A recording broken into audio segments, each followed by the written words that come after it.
Welcome to This Explainer. Today we are unpacking the incredibly dramatic life of one of ancient India's most fascinating rulers, Emperor Harshavardhana. Emerging from the sheer political chaos that followed the collapse of the massive Gupta Empire, Harsha wasn't just a ruthless military conqueror. Actually, he was a poet, a playwright, and a profoundly dedicated philanthropist. So let's dive right into his extraordinary reign. All right, let's kick things off by putting ourselves in the shoes of a teenager who's just been thrust into an unimaginable political and family crisis. Imagine you're 16 years old. You belong to the Pushit Bhuti dynasty, ruling a regional territory from Thanissar. Sure, you've been well-educated in politics, religion, and literature, but at the end of the day, you're still just a kid. Suddenly, the absolute worst-case scenario unfolds, literally tearing your family and your future apart in a matter of months. What do? Part 1. The Boy King's Crisis.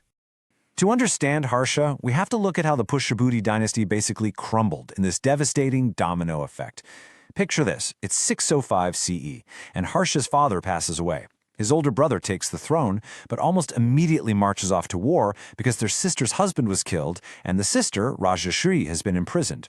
The brother actually wins the battle, but then he's treacherously murdered by an ally. So by 606 CE, a 16-year-old Harsha is left completely alone on the throne, riding out to rescue his sister just moments before she's about to immolate herself in the forest. Part 2. Forging a Northern Empire. What followed next was just a breathtaking masterclass in military and political consolidation. Harsha didn't just try to survive. He built up a terrifyingly large military force. We're talking infantry, cavalry, and a massive corps of war elephants thundering across the plains. Over the next several years, he successfully brought the fragmented northern states, stretching all the way from the Punjab to central India, under his direct rule. He even shifted his center of power to the highly strategic city of Kannauj, turning it into this booming cosmopolitan hub of power and culture.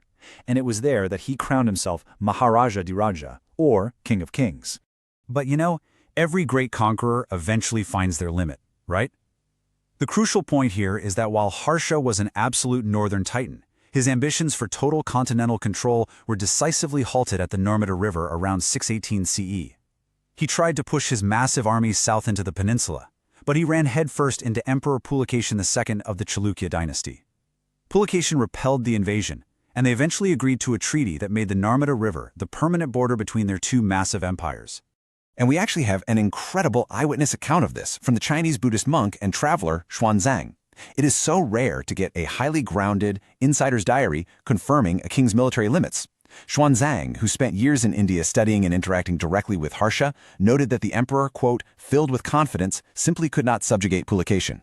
It's a really vital reminder from our historical sources that Harsha, despite his fancy King of Kings title, didn't rule the entire Indian subcontinent. His domain was strictly, though massively, northern India. Part 3. The Scholar and Playwright. Now here is a totally unexpected historical twist. This hardened military conqueror actually authored highly nuanced Sanskrit plays.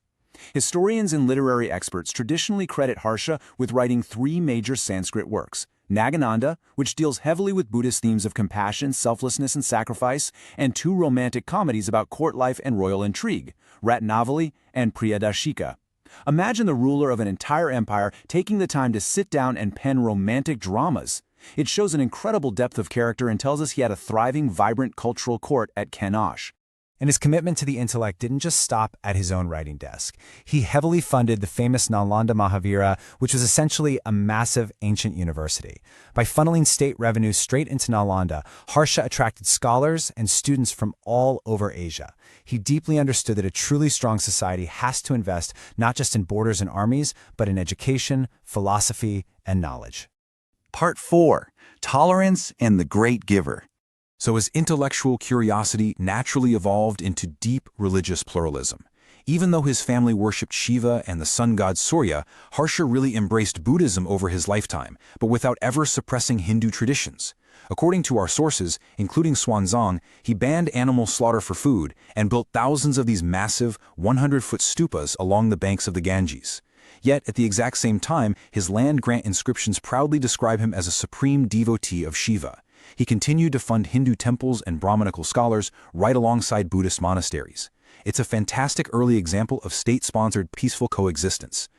This pluralism was most spectacularly displayed at the Yaga assemblies. Every 5 years at Prayagraj, Harsha systematically emptied his royal treasury to help society. He literally turned the concept of charity into a state-sponsored process.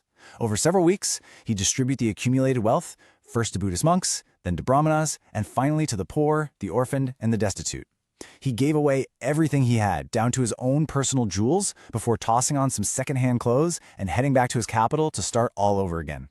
I mean, it is simply staggering to think of a monarch bankrupting himself on purpose for the public good. And this charity wasn't just some once every 5 years PR stunt either. Xuanzang confirms that Harsha's public works were built entirely around caring for the sick, the poor, and the weary traveler. Harsha constructed this vast network of hospices, rest houses, and hospitals along the highways of his empire, providing food, medicine, and shelter. In Harsha's view, power was a tool meant to serve the vulnerable. Part 5. A Fragile Legacy. So what happens when an entire empire is held together strictly by the brilliance and charisma of one single guy?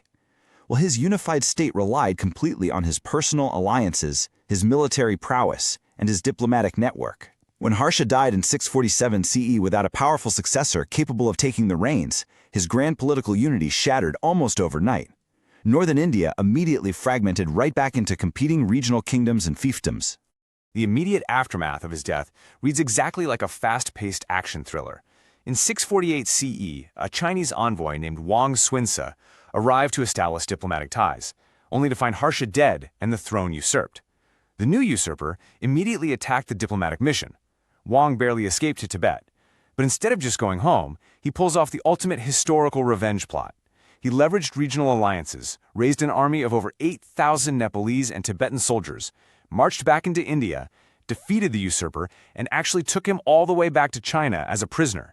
It's a wildly dramatic testament to the sprawling international network Harsha had built, and how instantly the local peace evaporated without him.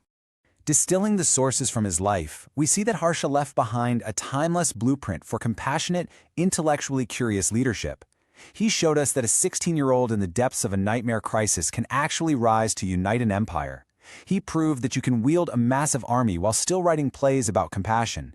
He demonstrated that true political strength is paired with funding education, like in Nalanda, and that incredible wealth is most powerful when it's used to build hospitals for the poor and given away freely. He championed peaceful coexistence, patronizing both his ancestral Hindu roots and his deep Buddhist sympathies. I'll leave you with this final thought to ponder about what true leadership looks like across the centuries. If a 7th century monarch could use absolute power to aggressively fund universities, build hospitals across the subcontinent, and literally empty his treasury every 5 years for the poor, well, what should we expect from modern leaders with absolute wealth today? Thank you so much for joining this explainer. Keep learning, keep questioning, and I'll see you next time.